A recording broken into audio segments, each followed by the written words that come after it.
जय हिंद दोस्तों हमारी जीएस ओदाबू की लर्निंग सीरीज चल रही है जिसमें हम इतिहास का एक प्राचीन भारत का सिंधु घाटी की सभ्यता पढ़ रहे थे। ओके दोस्तों कल हमने आर्थिक, सामाजिक और धार्मिक दशा तीनों देख ली थी। आज हम सिंधु घाटी के पतन के मुख्य कारण पढ़ेंगे। ओके दोस्तों यदि वीडियो अच्छी लगती है तो लाइक और सब्सक्राइब जरूर करिएगा। तो चलिए स्टार्ट करते हैं।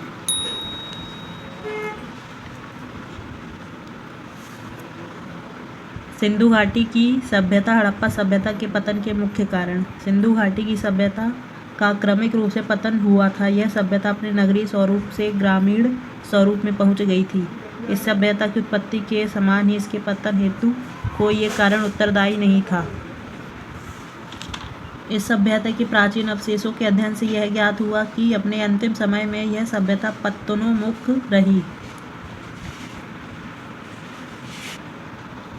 प्रमुख विद्वानों के अनुसार सिंधु घाटी की सभ्यता के पतन के मुख्य कारण। प्रमुख विद्वान पतन के मुख्य कारण। सर जॉन मार्शल, अर्नेस्ट मैके तथा एस.आर. राव के कारण सिंधु घाटी की सभ्यता का पतन बाढ़ के कारण हुआ था। इनके अनुसार। ओके दोस्तों, सर जॉन मार्शल प्रशासनिक शिथिलता, के.यू.आर. कैनेडी प्राकृतिक आपदा, गार्डन चाइल्ड तथा मार्टिमर व्हीलर के अनुसार आर्यों का आक्रमण। ओके दोस्तों, सिंधु घाटी की सभ्यता की प्रमुख देन। सिंधु घाटी की सभ्यता की एक प्रमुख देन नगरीय जीवन के क्षेत्र में थी। पूर्ण रूप से विकसित एवं नगरीय जीवन का सूत्रपात इसी सभ्यता से हुआ था। सिंधु घाटी की सभ्यता में प्रचलित अनेक वस्तुएं ऐतिहासिक काल में भी निरंतर रहीं, जो कि निम्नलिखित है। सुनियोजित नगर नियोजन, दशमलव पद्धति पर आधारित मापतौल प्रणाली, सड़कों तथा नालियों की उचित व्यवस्था, आंतरिक तथा बाह्य व्यापार, बहुफसली कृषि व्यवस्था, मातृ देवी की पूजा, प्रकृति की पूजा, अग्नि की पूजा, शिव की पूजा, लिंग योनि की पूजा, जल की पवित्रता, योगाभ्यास, आभूषणों का प्रयोग, मुहूर्तों का प्रयोग, इक्का गाड़ी तथा बैलगाड़ी इत्यादि। ओके दोस्तों यहाँ तक हमने पूरा पढ़ लिया है। अब हम वैदिक सभ्यता चालू करेंगे। इसमें से दोस्तों बहुत इंपॉर्टेंट क्वेश्चन आंसर बनते हैं। ओके दोस्तों, वैदिक सभ्यता एक प्राचीन भारतीय सभ्यता है। वैदिक सभ्यता सिंधु घाटी की सभ्यता के पश्चात अस्तित्व में आई थी। सामान्यतः ऐसा माना गया है कि आर्यों ने सिंधु घाटी की सभ्यता के नगरों को ही ध्वस्त करके वैदिक सभ्यता की नींव रखी थी। वैदिक सभ्यता को आर्य सभ्यता के नाम से भी जाना जाता है। वैदिक सभ्यता मूलतः ग्रामीण सभ्यता थी।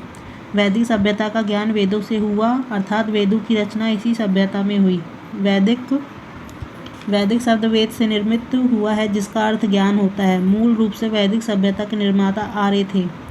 आर्य मूलतः एक भाषाई समूह था। वैदिक सभ्यता में आर्य शब्द गुण का द्योतक है, जिसका अर्थ श्रेष्ठ, उत्तम, अभिजात, कुलीन एवं उत्कृष्ट होता है। सर्वप्रथम मैक्स मूलर ने वर्ष 1853 में आर्य शब्द का प्रयोग एक श्रेष्ठ जाति के आशय से किया था। वैदिक सभ्यता को दो भागों में विभाजित किया गया है, ऋग्वैदिक काल और उत्तर वैदिक काल। ऋग्वैदिक काल 1500 से लेकर 1000 ईसा पूर्व तक। सबसे प्राचीन वेद ऋग्वेद की रचना इसी काल में हुई थी। ऋग्वेद इस काल की जानकारी का एकमात्र साहित्यिक स्रोत है। माना जाता है कि ऋग्वेद में वर्णित अनेक बातें ईरानी भाषा के प्राचीनतम ग्रंथ जेंद अवेस्ता से मिलती है।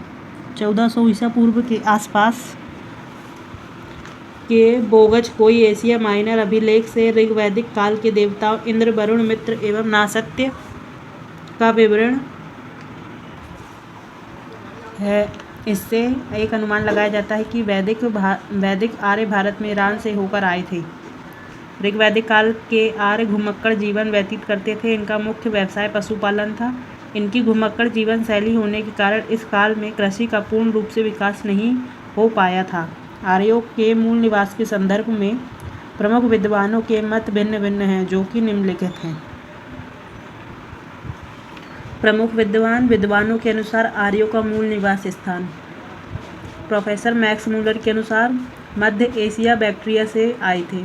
प्रोफेसर पेंका के अनुसार जर्मनी के मैदानी भाग से आए थे। गंगानाथ झा के अनुसार ब्रह्मा ऋषि देश से आए थे। स्वामी दयानंद सरस्वती के अनुसार तिब्बत से आए थे। बाल गंगाधर तिलक के अनुसार उत्तरी ध्रुव से आए थे। गाइल्स महोदय के अनुसार हंगरी या डैन्यूब नदी घाटी के कहाँ से आए थे? डॉक्टर अविनाश चंद्र दास सप्त सैंधव प्रदेश से आए थे।